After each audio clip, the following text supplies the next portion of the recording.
unauthorized structure is coming down today. You have exactly 10 minutes to comply. We followed the proper channels. Your demands are irrelevant. At 7:08 a.m. on June 10, 2024, I walked up to the neighborhood council hall with my travel mug still steaming, and the air hit me like a tire shop. Fresh asphalt. Hot tar. A paving roller hissed and clanked right where the little flower strip used to be. My chair was gone. My garden flag was gone. In its place was a smooth black patch that looked like someone tried to erase me with pavement. The crew didn't even pause. One guy waved like I was the problem for standing there. I found out fast this wasn't a mistake. HOA paved my council hall over a garden flag, so I pulled the riparian rights and the toe slip shut them down was the only way I could explain it without laughing from shock. The chair said my little flag was political and disruptive. It wasn't. It was a garden flag with a cartoon frog and the words were not even readable from the street. It was on my staked spot by the hall garden. Not the road. Not common grass.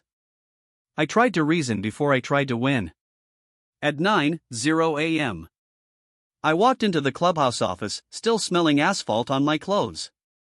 The board rep sat behind the counter like a bank teller. The HOA president stood beside him, arms crossed, eyes sharp. I said, "You paved over the council hall garden. That's not even HOA land." She said, "You forced our hand with your display." I held up a photo from last week. It's a frog flag. He said. The board voted. Behind them, two neighbors in line stared at the floor like it was suddenly interesting. By noon, my anger had cooled into something cleaner. Not revenge. Not chaos. Proper channels only. I went back to the hall and filmed everything, slow and steady. The new asphalt edge. The crushed sprinkler head leaking a thin line of water. The wet mud where plants used to be. I zoomed in on the fresh tire tracks, then on the posted work order stapled to a board with the paper turned sideways so no text showed in my video.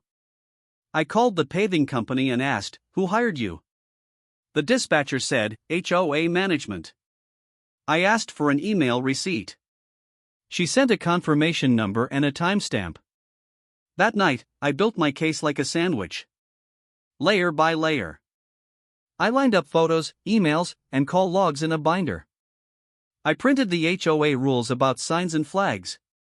I printed the city rules about free expression on private stakes. I pulled every message where I asked nicely and got brushed off. Then I remembered something the old maintenance guy once muttered while fixing the creek fence: "The hall sits too close to the buffer." Riparian area. That word suddenly felt like a lever. The next morning, June 11, 2024 at 8:22 a.m., I stood at the county clerk counter under flickering lights, holding a sticky note with my parcel number. I asked for plats, easements, and any environmental conditions tied to the council hall lot. The clerk slid a stamped packet out like it was nothing. The file landed with 68 pages. In the middle was a map with a shaded zone hugging the creek behind the hall. Riparian buffer. No ground disturbance without permits. The new asphalt patch was sitting right in the shaded zone like a bad joke. My last piece came from the tow yard, and that one made me smile for the first time all week. On June 12, 2024, during a planning meeting, I parked in the hall lot like I always did. At 6:41 p.m., my car was gone. A tow truck had taken it on an HOA call. I paid $325 to get it back, and the clerk handed me the tow slip with the request details. It listed who authorized the tow and why. The reason was made up. Unauthorized vehicle during board event. But the lot was public for the council meeting, and the calendar proved it. The hearing was June 18, 2024 at 7:00 p.m., and the room was packed in a way I'd never seen. The chair opened with a speech about community standards and said my flag caused conflict. I waited. When it was my turn, I set my binder down so hard the table shook. I showed the before photo of the garden strip. Then the after photo, black asphalt like a bruise. I held up the 68-page packet with the county stamp and flipped to the riparian map. I laid the tow slip on top like a cherry. The HOA president tried to talk over me, but I kept my voice calm. You didn't just remove a flag. You disturbed a protected buffer and you towed my car on a false reason. The public reaction wasn't loud at first. It was quieter than yelling, and somehow sharper. Phones rose up like little mirrors. A neighbor whispered, "Wait, that's the creek protection zone." Someone else said, "They can tow us for meetings too?" A dad in the back muttered, "I got 2 warnings for a kid's chalk drawing, and now this?" A woman near the door typed fast with both thumbs, then her screen lit up with new replies.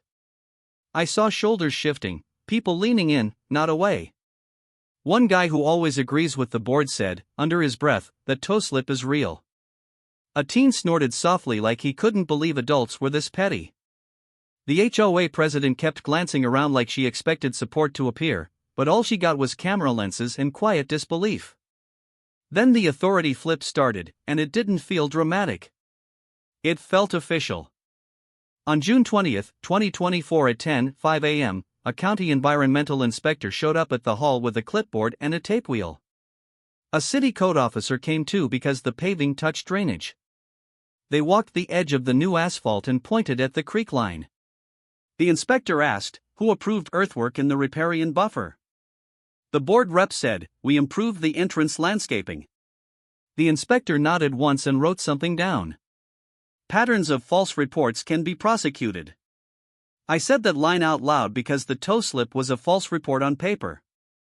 Then I read one note from my binder, once, and only once. Timeline item 1 May 12 at 9:17 p.m. Tow request filed during council meeting.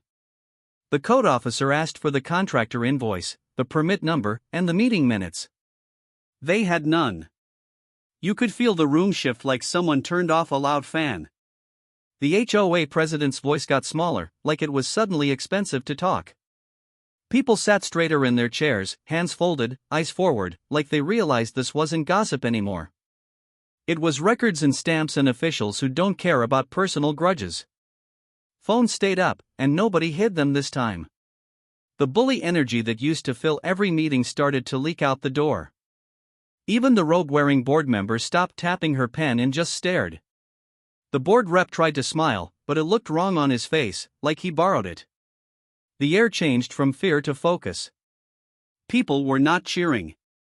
They were witnessing. And the HOA president could tell she wasn't the narrator anymore. Within a week, the asphalt patch became a problem with a deadline. The inspector issued a stop work notice and required a remediation plan, because the buffer rules are strict and written down. The paving company sent an email asking for permit proof, and when the HOA couldn't provide it, the company backed away like it smelled liability. The city code officer cited improper drainage changes because the new slope pushed runoff toward the creek. The tow company opened an internal review after I filed a complaint with the slip because the authorization reason didn't match posted lot rules. The HOA attorney showed up at the next meeting looking tired and said, "We need to reverse course immediately." After that, the neighborhood started acting like a community instead of a quiet audience. People didn't whisper in corners anymore.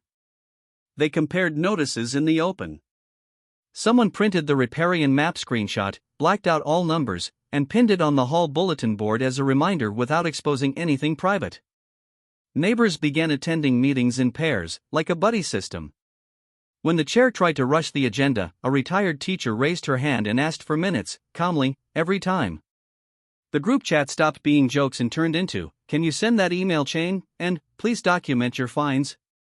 You could see the spell breaking in small ways. Less flinching. More eye contact. More phones out, not for drama, but for proof. The HOA president kept trying to suck the oxygen back into her story, but the room wouldn't give it to her.